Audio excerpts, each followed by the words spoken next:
All right, guys. So it's April the 5th, and I had that sales call. In the last video, I said I was gonna do some cold calls. Turns out I did my cold calls. I booked one sales call, and it went pretty well. The deal didn't go through, but the thing that I realized is that you can't get hyperfixated on just one person. So if you perform out of desperation, the leads are gonna smell that, Now, I wasn't desperate. I think the call went pretty good. Everything made sense. It was just more of a qualified perspective. The lead wasn't qualified, but here's the thing.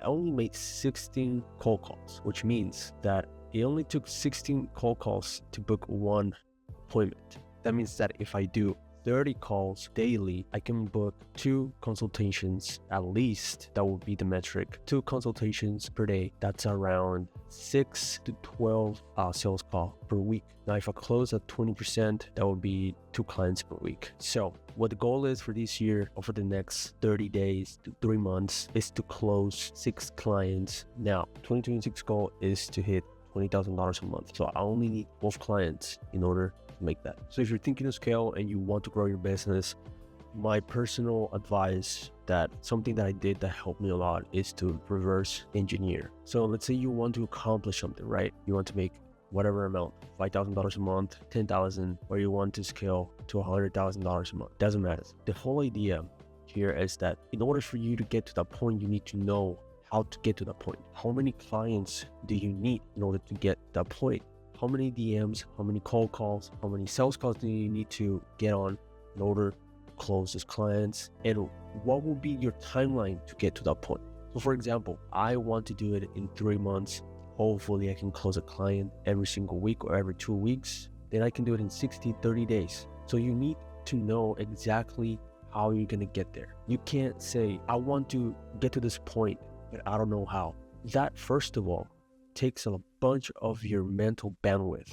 At the same time, you're just performing blinded because you don't know how to move, what to do, what metrics to hit. For example, I need to do at least minimum 30 cold calls a day for 5 days straight. That's over 100 calls or 100 conversations, maybe less depending on the pickup rate. Thanks to the business, to everything that I've been doing so far for the past year, for the past 2 years, I've gotten really good at booking calls, appointment setting. As a founder, you need to be good at the roles that you in the future will be hiring for. In my opinion, you need to know how the business works, how every single role works in order for you to hire talent, because that's what is going to break or make your business. Is based on the talent that you have, based on how good they are, that directly correlates to how good your service is. Now, anyways, that's my benchmark. I have very limited time during the day. That's why I'm only doing 30 calls per day. But if I can, I will try to shoot for 50 cold calls per day to 100.